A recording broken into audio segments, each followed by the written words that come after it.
Hello to all the students of 10 science. मैं सिद्धार्थ पाठक, आपका science and maths teacher from Shivalik academy. तो आज बेटा हम रिप्रोडक्शन चैप्टर के लास्ट पार्ट पे आ गए हैं, that is human reproductive system. Human beings में ऑब्वियस है हम क्या पढ़ेंगे, पहले मेल के बारे में पढ़ेंगे, फिर फीमेल के बारे में पढ़ेंगे। तो that is the today's topic कि human male and female reproductive organs क्या होते हैं, कैसे फंक्शनिंग करते हैं। तो बेटा ये डायग्राम हमने बनाया हुआ आप लोगों के लिए। सबसे पहले मेल रिप्रोडक्टिव ऑर्गन स्टडी करेंगे हम क्या है। मेल रिप्रोडक्टिव ऑर्गन में सबसे पहले बेटा दो मेन ऑर्गन है हमारे लिए। पहला है टेस्टिस। ह्यूमन मेल में मतलब बॉयज में दो टेस्टिस होती हैं। यहां पर एक दिखाई गई है क्योंकि साइड व्यू है, फ्रंट से देखा जाए तो ऐसे दो टेस्टिस होती हैं। एक चीज साथ साथ सुनते रहना बेटा, क्योंकि रिटर्न काम मैं आपको नोट्स में पीडीएफ में दे चुका हूं पहले ही। बस आज एक एक बात समझाई जाएगी आपको। अब लिखने का काम आज मेरा बहुत कम होने वाला है, ठीक। तो दो टेस्टिस होती है, पहली बात। दूसरी बात, टेस्टिस का काम क्या होता है? टेस्टिस का फंक्शन है सेक्स हार्मोन्स प्रोड्यूस करना और सेक्स सेल्स प्रोड्यूस करना। मेल के जो सेक्स सेल होते हैं उन्हें क्या कहते हैं? स्पर्म। तो इसका पहला काम क्या होता है? स्पर्म्स को प्रोड्यूस करना। दूसरा काम क्या बताया मैंने इसका? It produces what? Sex hormones, जो मैंने मेल में बता रखा है आपको पहले, टेस्टोस्टेरोन। लास्ट क्लास ही बताया आपको प्यूबर्टी में मैंने, तो वो भी यही प्रोड्यूस होते हैं, ठीक। चलो ठीक है। अब यहां पर और ये क्या है? पेनिस। पेनिस जो है ये कुछ भी नहीं, इस कई लोग समझते हैं कि ये मेन ऑर्गन है। एक्चुअल में मेन ऑर्गन टेस्टिस ही हैं जो हार्मोन और सेक्स सेल्स बनाती हैं। फिर ये एक पाइप है जो थ्रू आउट देख रहे हैं आप यहां से। इस पाइप के दो नाम होते हैं। यहां से स्टार्टिंग से जो ये पाइप का नाम होगा, ये वाला, इसे कहते हैं यूरेथ्रा, जहां से यूरिन पास करते हैं, एक चीज। और वही पाइप आगे जाके सेमिनल वेसिकल और इसके आगे ये वाला जो पार्ट होता है, सॉरी ये वाला पार्ट है, सॉरी ये वाला, इसे कहते हैं वास डेफरेंस या स्पर्म डक्ट, क्योंकि यही पाइप स्पर्म्स को भी लेके बॉडी से बाहर आता है और फिर फीमेल की बॉडी में डालते हैं। वो बताऊंगा अभी आगे कैसे। तो ये स्पर्म डक्ट इसलिए क्योंकि ये वो पाइप है जिसने स्पर्म्स को लेके जाना है।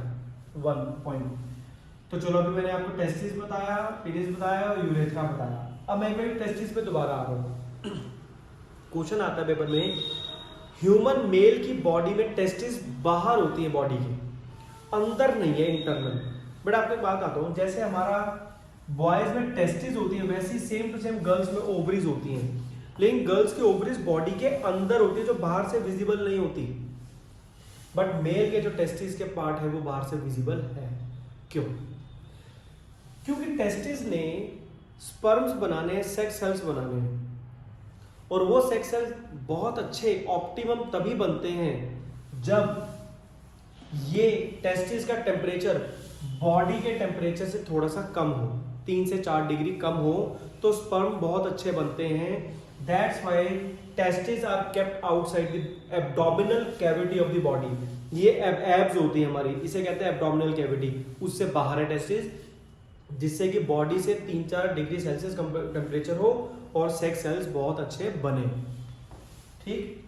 अच्छा, अब बात आती है ये क्या चीज है? ये सेमिनल वेसिकल है बेटा। जब स्पर्म्स यहां से चलते हैं, फिर यहां से निकल के फीमेल की बॉडी में जाते हैं, तो वो एक पूरा पाथ कवर करते हैं। तो देखो बेटा, स्पर्म यहां से चली, यहां आने के बाद ना सेमिनल वेसिकल उस पर क्या करता है? कुछ न्यूट्रिएंट्स प्रोवाइड करता है उनको, स्पर्म्स को, और उनकी मोबिलिटी करने के लिए कुछ फ्लूइड प्रोवाइड करता है, लिक्विड प्रोवाइड करता है। वो यहां डलने के बाद फिर ऐसे मूव करते करते बाहर आ जाते हैं, और फीमेल के साथ जब इंटरकोर्स किया जाता है, जिसे हम नॉर्मल लैंग्वेज में कहते हैं सेक्स करना, तो उस टाइम पर ये पेनिस के थ्रू यहाँ से अंदर सारे स्पर्म्स रिलीज कर दिए जाते हैं। फिर क्या होता है वो भी हम धीरे धीरे पढ़ेंगे। What is prostate gland? As such इसका कोई रिप्रोडक्शन में मेजर कोई यूज नहीं है, तो अभी हम यहाँ डिस्कस नहीं कर रहे। तो ये तो मैंने पार्ट्स बताए मेल के। अब फीमेल के रिप्रोडक्शन में क्या क्या पार्ट्स होते हैं? जैसे main part primary sex organ यहाँ पे था टेस्टिस, यहाँ प्राइमरी सेक्स ऑर्गन कौन है? ओवरी। दो को कहते हैं ओवरीज, एक को कहते हैं ओवरी। तो बेटा ये ओवरीज होगी, ये जो ऐसे करके जो पोर्शन है इसे फनल कहते हैं। उसके बाद फनल के बाद पाइप है, ये भी फनल है, उसके बाद ये पाइप है। इन पाइप्स को कहते हैं फेलोपियन ट्यूब्स, या क्या कहते हैं ओविडक्ट। जैसे ये नहीं था स्पर्म डक्ट, वैसे ये क्या है ओविडक्ट है। तो this is bracket, don't be confuse, ये ब्रैकेट है, ओविडक्ट लिखने वाले। अच्छा जी, नीचे का जो पार्ट है ये वेजाइना है, ये थोड़ा और पास होता है। मैंने डायग्राम बोर्ड पे ड्रॉ किया कि क्लियरली समझा सकूं, तो थोड़ा गैप दिखा दिया। This is cervix, this is uterus, womb, जहां पर बेबी ने डेवलप होना है। हम अक्सर लोकल शब्दों में कह देते हैं बेबी पेट में डेवलप होता है, बेटा पेट में बेबी हो ही नहीं सकता, पेट में तो खाना होता है। तो यहाँ बेबी वॉम्ब में डेवलप होता है। वो कैसे होता है, क्या है, वो अभी हम पढ़ने वाले हैं। तो ये था पूरा पार्ट, फीमेल पार्ट। अब सबसे पहले हम क्या पढ़ने जा रहे हैं कि जब मेल और फीमेल, अच्छा एक चीज रहेगी, ओवरीज सेक्स हार्मोन्स प्रोड्यूस करती है और सेक्स सेल प्रोड्यूस करती है। तो ओवरीज जो सेक्स हार्मोन्स फीमेल में प्रोड्यूस करती है वो दो होते हैं, यहाँ एक था ना, वहां दो है, estrogen and progesterone. Last class बताया मैंने आपको प्यूबर्टी में। वन मोर थिंग, मेल में इधर से ही यूरिन पास होता है। What is this bladder? This is urinary bladder, या यूरिन कलेक्ट होता रहता है। जब प्रेशर डेवलप होता है तो यहां से फिर यूरिन पार कर दिया जाता है, बाहर बॉडी से निकाल दिया जाता है। यहीं से स्पर्म्स जाते हैं, यहीं से यूरिन जाता है। तो there is single opening for both in male, but female में ऐसा नहीं होता। फीमेल में यूरिन पास करने का पैसेज अलग होता है और जो वेजाइनल पार्ट है वो अलग है, जिसमें अंदर स्पर्म्स रिसीव किए जाएंगे। तो दोनों पार्ट्स अलग अलग होते हैं। इसमें क्या होता है, दोनों पार्ट्स कॉमन होते हैं। समझ गए? पॉइंट्स पूछे जाते हैं पेपर में अक्सर। अच्छा जी, अब शुरू करते हैं पढ़ना। फीमेल जब बड़ी हो जाती है, जब वो प्यूबर्टी क्रॉस कर जाती है, तो वो मदर बन सकती है। हमने लास्ट क्लास पढ़ा। तो उस टाइम पर जो ओवरीज होती हैं, इसके अंदर जो एग्स होते हैं वो राइप होने लग जाते हैं, मतलब एग्स बिल्कुल रेडी होने लग जाते हैं to become a child, to become a baby. वो छोटे छोटे जो सेक्स सेल्स हैं वही बाद में बेबी बनने वाले हैं। तो यहां से सेल निकल के ना यहाँ फेलोपियन ट्यूब में आके बैठ जाता है। फीमेल और मेल और फीमेल जब सेक्स करते हैं तो मेल बहुत सारे स्पर्म्स मिलियंस में फीमेल की बॉडी में अंदर यहाँ छोड़ देता है। फिर वो स्पर्म सारे मूव करते हैं आगे की तरफ। किस तरफ? जहां पे वो एग निकला था, सेक्स सेल ऑफ फीमेल निकला था, जिसको हम ओवम भी कहते हैं। तो वो रहा ओवम, और यहां से millions of sex cells of male that is sperms आ रहे हैं। बहुत प्रोबेबिलिटी होती है कि कोई एक सेल जाके फीमेल की सेक्स सेल में अंदर घुस जाएगा, एक स्पर्म ओवम में एंटर कर जाएगा। जैसे वो एंटर करेगा, ओवम और स्पर्म्स को रिसीव नहीं करेगा। जैसी मेल और फीमेल सेक्स सेल मिल गए, उसे कहते हैं फर्टिलाइजेशन। कहां हुआ बेटा फर्टिलाइजेशन? फेलोपियन ट्यूब के अंदर हुआ फर्टिलाइजेशन। और फर्टिलाइजेशन होने के बाद जो दोनों सेल मिलने के बाद एक चीज बनती है, उसे क्या कहते हैं? जायगोट। तो fertilisation take place in fallopian tube and zygote is formed. अब वो जो जायगोट छोटा सा सेल बन गया, जिसने बड़े होकर बेबी बनना है पूरा, वो यहां से मूव करते करते करते करते करते करते नीचे आ जाएगा। जब वो नीचे आ जाएगा तो ये है वॉम्ब या यूटरस। इस पूरी में कहीं भी एक जगह जाके वो फिक्स हो जाएगा, कहीं भी। उसके फिक्स हो जाने को कहते हैं इम्प्लांटेशन। लोकल शब्दों में बोलूं, वो प्लांट हो गया, वहां जाके फिक्स हो गया। चलो ठीक है। अब वो प्लांट होने के बाद उधर एक डिस्क लाइक स्ट्रक्चर डेवलप होना शुरू हो जाता है बेटा। डिस्क लाइक गोल सा स्ट्रक्चर डेवलप होना शुरू हो जाता है। वो क्या होता है? उसे कहते हैं प्लेसेंटा। सब रिटर्न दिया हुआ, मैंने आपको बस समझा रहा हूं आज मैं आपको। वो प्लेसेंटा क्या होता है? वो उस छोटे से सेल को, जिसको मैं बेबी सेल कहूंगा लोकल शब्दों में, उस बेबी सेल को न्यूट्रिशन प्रोवाइड करेगा, हर तरीके की रिक्वायरमेंट पूरी करेगा उस बेबी सेल की, जिससे कि बेबी सेल बड़ा होता रहेगा। फिर वो धीरे धीरे धीरे धीरे बड़ा होता रहता है। फिर बड़ा होके वो एक ऐसे, ये बेबी बन रहा है, आप देखिए पूरा का पूरा। और एक किसी चीज के साथ जुड़ा हुआ है। जिस चीज के साथ जुड़ा हुआ है उसे कहते हैं अम्बिलिकल कॉर्ड। अम्बिलिकल कॉर्ड क्या होती है? जब आप मे बी आपने कभी बहुत छोटा सा बेबी पैदा हुआ देखा हो, तो उसकी जो नाभि होती है, नेवल, उससे वो अपनी मदर से जुड़ा होता है। तो ये बेबी है, ये उसका नेवल है और ये अपनी मम्मी से वो अंदर जुड़ा हुआ है। तो ये जो पाइप है जिससे वो जुड़ा हुआ है उसे कहते हैं अम्बिलिकल कॉर्ड। अम्बिलिकल कॉर्ड से होकर न्यूट्रिएंट्स इधर से उधर ट्रांसफर होते हैं मदर और बेबी के बीच में। तो umbilical cord, this is placenta, और जो बेबी है जो धीरे धीरे बड़ा हो रहा है, पूरे 9 महीने में जाके पूरा बड़ा हो जाएगा, उसको कहते हैं फीटस या उसे कहते हैं एम्ब्रियो। ये भी वर्ड बोला जाता है उनके लिए। तो फीटस और एम्ब्रियो 9 महीने में पूरा हो जाता है। तो कोई भी एनिमल में कितने महीने तक बेबी अपने मदर के वॉर्म में रहेगा उसे कहते हैं जेस्टेशन पीरियड। तो हमारे ह्यूमन फीमेल का कितना होता है? 9 मंथ कहते हैं हम। एक्चुअल में 280 डेज के आसपास होता है, 280 डेज के आसपास हो जाता है। ठीक। सो बेटा ये था अंदर कैसे फर्टिलाइजेशन हुआ और बेबी बना। फिर धीरे धीरे बेबी बड़ा होता रहेगा, बड़ा होता रहेगा, बड़ा होता रहेगा।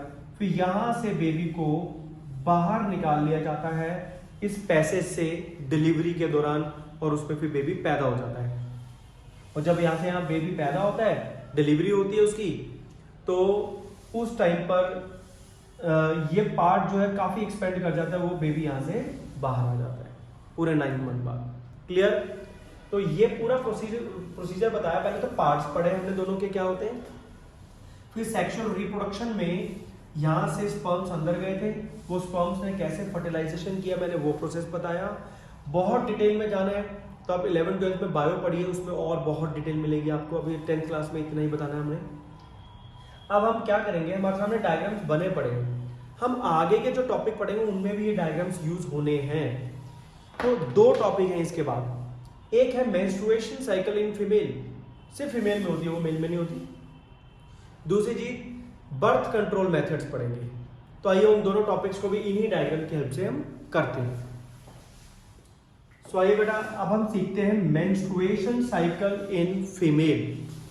मेल में नहीं होती है ये साइकिल। क्या होती है? पहली बात तो कभी भी किसी चीज के साथ साइकिल वर्ड लगने का मतलब वो हर एक पर्टिकुलर पीरियड बाद, टाइम पीरियड बाद वो रिपीट होगी।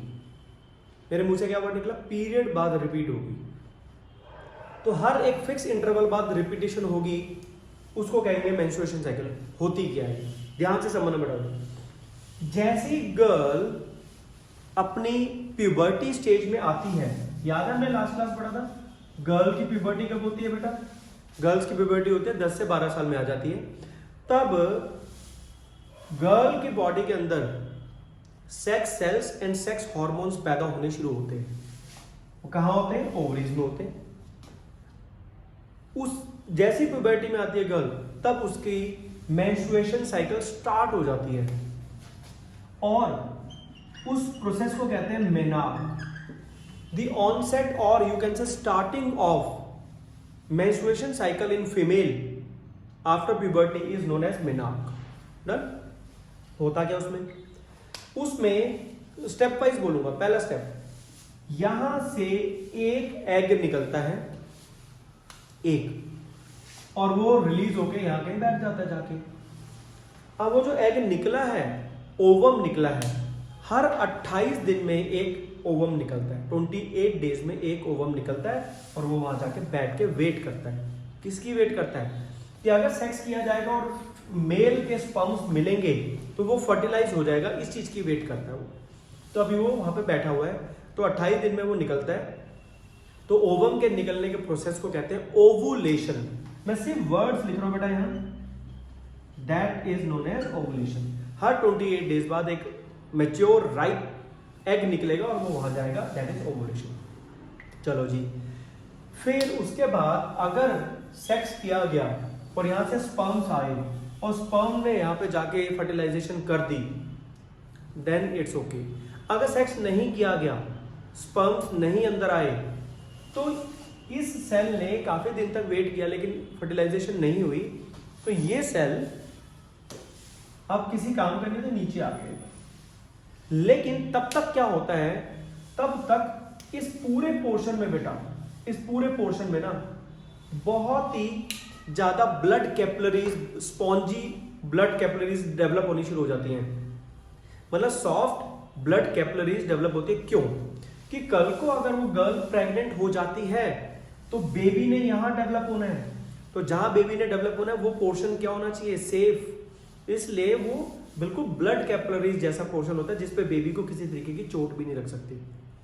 लेकिन अगर प्रेगनेंसी नहीं हुई तो वो सेल यहां आ गया, वो सेल यहां आने के बाद अब उसकी ब्लड कैपिलरीज की जरूरत ही नहीं है क्योंकि प्रेगनेंसी तो हुई नहीं, तो वो ब्लड कैपिलरीज बर्स्ट हो जाती हैं और सारी यहां से बाहर निकल जाती हैं ब्लीडिंग की फॉर्म में।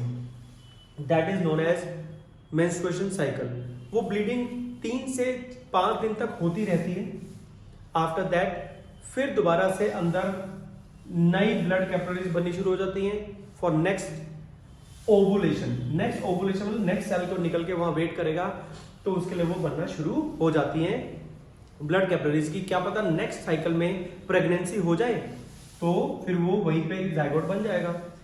याद रखना, अगर प्रेगनेंसी होगी तो ये ब्लीडिंग नहीं होगी क्योंकि ये जो लेयर्स बनी है ब्लड कैपिलरीज की, इनकी जरूरत है क्योंकि इसके ऊपर बेबी ने डेवलप करना है अपने आप को। बेबी वहां रेस्ट करेगा 9 मंथ, तो ब्लड कैपिलरीज चाहिए, तो मेंसेस खत्म।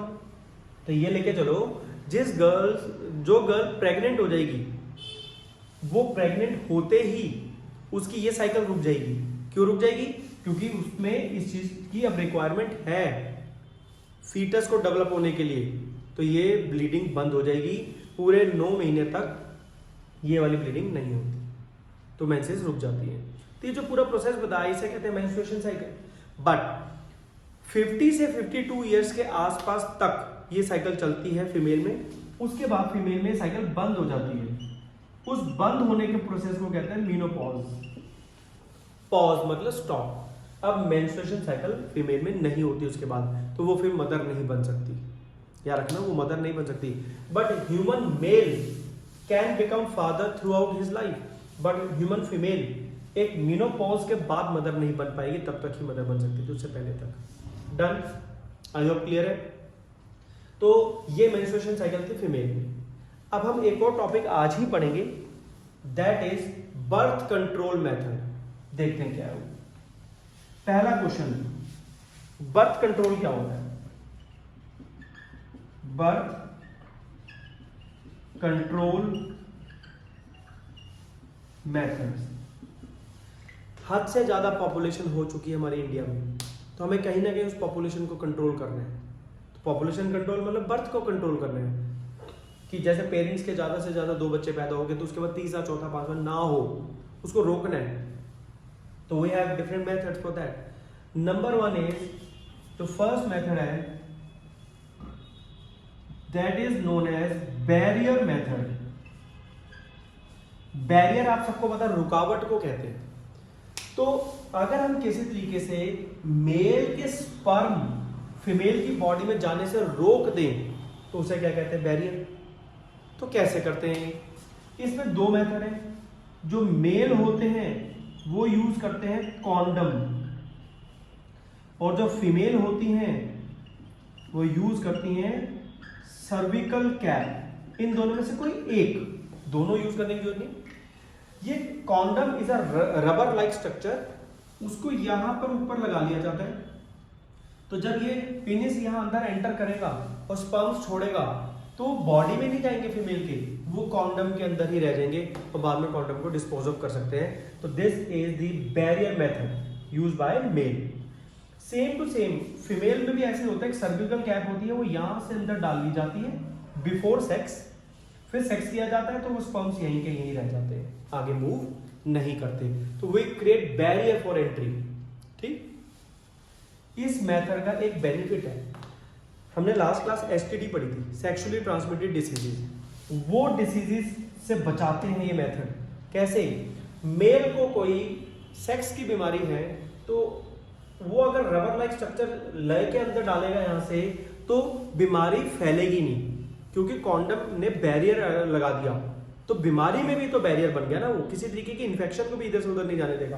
तो it help in controlling the STD, sexually transmitted disease. Number 2 method, second method क्या बेटा? Chemical method. अब नाम से पता चल गया केमिकल मेथड में क्या होता है, जो फीमेल होती हैं वो दो तरीके की बेटा पिल्स यूज करती हैं, एक होती है ओरल पिल्स, एक होती है वेजिनल पिल्स। ओरल पिल्स क्या होती है, एक खाने की गोली होती है। फीमेल जब तक ये गोली खाती रहती है तब तक वो प्रेग्नेंट नहीं होती। जिस दिन गोली, जब वो प्रेगनेंसी चाहती है तो गोली खाना छोड़ सकती है, टैबलेट खाना छोड़ सकती है। व्हाट इज वेजाइनल पिल? ये भी एक पिल है, गोली टाइप है। बिफोर सेक्स यहाँ रख ली जाती है, वो फिर अंदर जब स्पर्म्स छोड़े जाते हैं तो ये जो पिल है एक्चुअल में स्पर्मिसाइड है। स्पर्मिसाइड कौन होते हैं? जो स्पर्म्स को मार दें। तो अंदर अगर स्पर्म्स चले भी जाते हैं तो इस केमिकल के साथ जाते हैं तो स्पर्म्स मर जाते हैं, वो प्रेगनेंसी नहीं कर पाते। तो this is vaginal pill, this is oral pill. लेकिन ओरल पिल के कुछ साइड इफेक्ट्स देखे गए फीमेल के में, चक्कर आने लगते हैं, वॉमिटिंग्स होती हैं, तबीयत खराब हो जाती है, बॉडी की साइकिल चेंज हो जाती है, मेंस्ट्रुएशन साइकिल डिस्टर्ब हो जाती है। तो कुछ इसके आफ्टर इफेक्ट देखे गए हैं, हर किसी में नहीं, कुछ में। फिर एक और होता है बेटा, मैं इसी कैटेगरी में ले रहा हूं, IUCD, इंट्रा यूटेरिन कॉन्ट्रासेप्टिव डिवाइस। इसमें क्या है, दिस इज कॉपर टी। ये क्या होता है, ये एक ऐसी डिवाइस होती है जो डॉक्टर या एक्सपर्ट नर्स फीमेल की बॉडी में यहां जाके रख देती है। इट इज टी शेप और ऐसे ऐसे होता है, या फिर एक ऐसी शेप की भी होती है। ये अंदर जाके रख दी जाती है। अब बताना बेटा, अगर आपने इसको यहां रख दिया तो क्या वो जाइगोट नीचे आके पूरा डेवलप हो पाएगा बेबी में? कभी नहीं। तो ये एक ऐसी डिवाइस है जिसने प्रेगनेंसी से रोक दिया। जब तक प्रेग्नेंट नहीं होना तो ये अंदर रहती है, उसके बाद ये फीमेल जाके नर्स या डॉक्टर से इसको निकलवा सकती है व्हेन शी वांट्स प्रेगनेंसी। तो मेथड समझ आए। Third method that is surgical method. Surgery करनी पड़ती है बेटा उसमें। किस चीज की सर्जरी?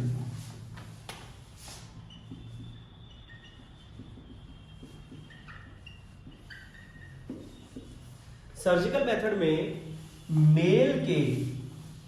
मेल का ऑपरेशन किया जाता है। पहले तो स्पर्म डक्ट को यहां से काट के बांध दिया जाता है। बताओ बेटा, अब यहां से स्पर्म्स आगे जाएंगे ही नहीं तो वो कभी फादर भी नहीं बन पाएंगे। तो this operation in male, surgery in male is known as vasectomy. Vas deferens को बांध दिया तो वेसेक्टोमी। और फीमेल में अगर देखी जाए, फीमेल में क्या होता है, ये फेलोपियन ट्यूब को काट के टाई कर दिया जाता है। This is known as tubectomy. नाम से पता चल गया, ट्यूबेक मतलब ट्यूब, और यह वास डेफरेंस का क्या होगा, वेसेक्टोमी। इन मेथड की एक प्रॉब्लम है, इसमें अगर ये ऑपरेशन एक बार हो गया तो परमानेंट फिर वो दोबारा मदर फादर नहीं बन सकते। बट बाकी के जो दो मेथड्स हैं वो आपकी लिबर्टी होती है कि कब आपने मदर बनना है, कब आपने फादर बनना है। तो ये परमानेंट मेथड हो जाता है। तो ये सारे मेथड थे बर्थ कंट्रोल मेथड्स। अभी हमारा चैप्टर कंप्लीट हुआ है। सो आई होप आपको बातें समझ आई। कुछ भी प्रॉब्लम आप मेरे से पूछ सकते हैं। So thank you very much for watching this lecture. मैं सिद्धार्थ पाठक, आपका science and maths teacher from Shivalik academy. Thank you.